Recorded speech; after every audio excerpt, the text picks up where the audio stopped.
Hey everybody, welcome to another edition of NoDQ&A video right here on youtube.com/NoDQCW, and as always, NoDQ.com.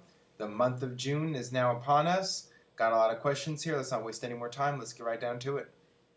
Hey Aaron, big fan. Thanks for that. Is it only weird to me that WWE only seems to be going halfway with CM Punk? I feel like he's being treated like an IC champion rather than the WWE champion. I know Cena's the focal point, but the champ has only main evented one pay-per-view.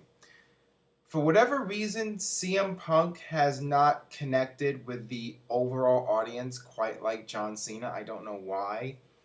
Every time they've tried to put CM Punk in the main event situation, it just doesn't deliver the numbers that WWE is hoping for. You look at the Memorial Day Raw this past week, the first episode of Raw in a long time without any John Cena, and they did one of their lowest ratings of the past 15 years. That tells WWE that John Cena is still their franchise player. He's still their number one guy. And unfortunately for CM Punk, that's just the way things are going to be for the time being. I like I said, I don't know why, but when CM Punk is in a main event situation, he just doesn't bring in the numbers that John Cena does.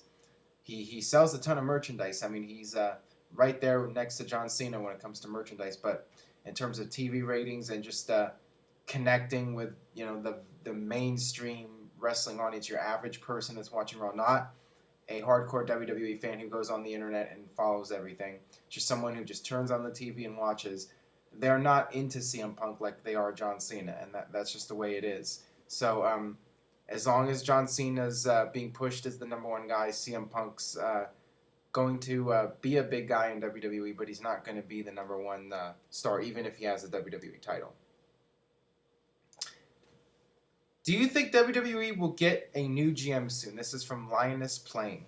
And do you think, and do you know why the writers are messing up so much? I know WWE is very high on John Laurinaitis right now. Vince McMahon loves the character, so I don't see Laurinaitis losing the GM role anytime soon. I think that WWE is going to milk it into the ground.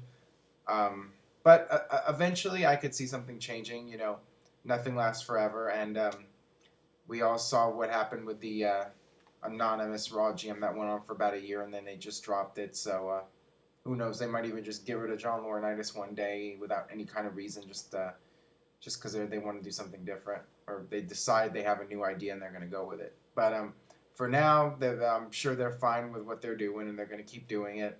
And as to why the writers are messing up so much, to me, the number one reason would probably be that they're burned out. I mean, they have to write two TV shows a week, Raw and SmackDown. That's 4 hours of television they have to produce every single week, no breaks. And we've seen before where writers have gotten burned out. I mean, Vince Russo got burned out in the 90s. He was fine doing Raw, but when WWE added SmackDown to the lineup, Russo got burned out and he left. So it's a very difficult job, and these guys can get stressed out, and they can, have botches like we saw a few weeks ago with Big Show being rehired on Saturday before the pay-per-view. So these kind of things can happen, and it makes you wonder. I mean, once Raw starts going 3 hours, these guys are going to be even more under pressure than they were before. So it's going to be very interesting to watch. Do you think Rhino will ever return to WWE? This is from Voices15. I think it's highly unlikely. I think that the problem with Rhino is he wasn't that big of a star in WWE. He was a fairly big star in ECW, and he had a decent run in WWE for a while.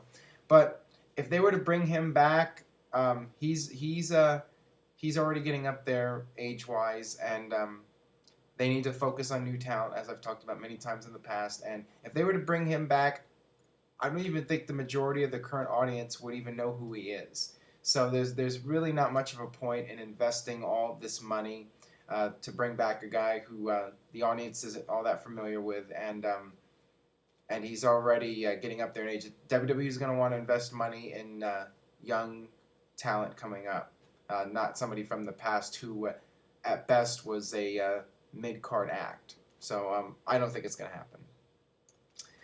Hey Aaron, 2 questions. Has The Miz turned into a jobber? He lost twice to Clay, then jobbed on Raw to Christian. Do you truly ever see him being a top guy in WWE again?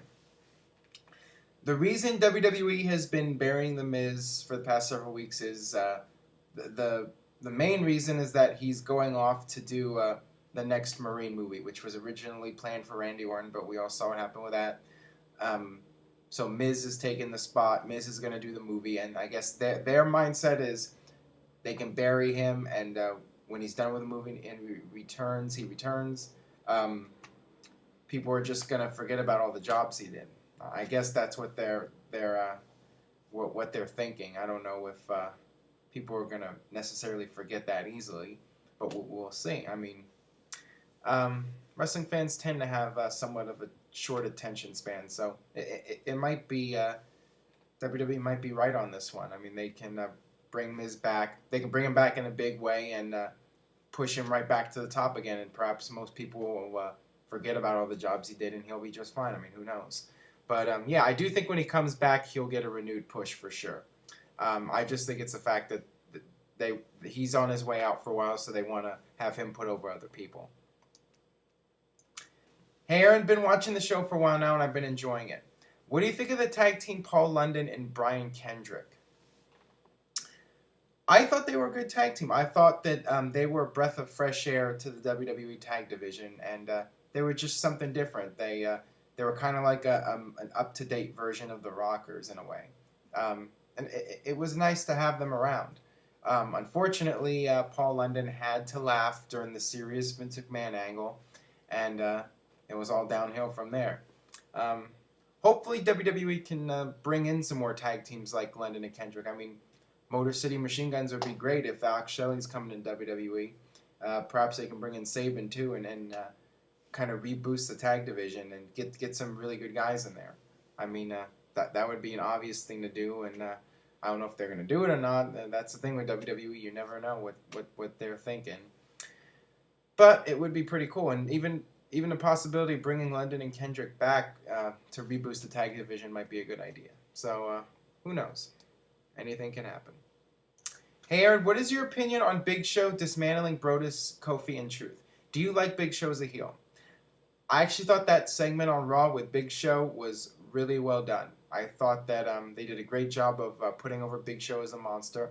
Now, if it was me, I wouldn't have had the tag team champions get destroyed like that. I would have protected them. You could have used two other guys and put them in that spot. But as it was, I thought it was really cool. Big Show just going on a rampage and destroying everybody.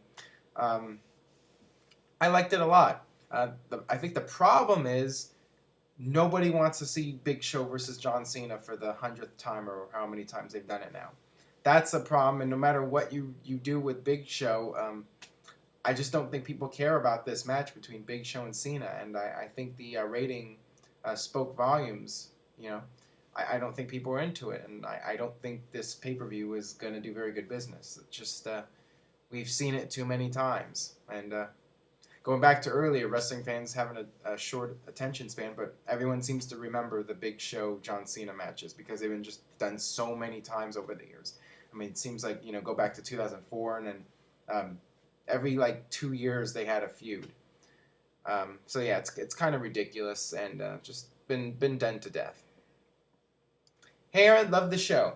Do you think Raw will ever do another old school themed Raw? I remember it being a huge success when they did it in November of 2010, but there has been no talk of doing it again. Why not? I'm not really sure why they haven't done another one. I believe at the time they were really happy with how well it did, and they were already planning a second one, but they haven't done it. So I don't know, but one would think that with the 3-hour Raws becoming a regular thing, they're going to start running out of ideas really fast. So they might go back to some of the old concepts that worked really well, like the old school Raw.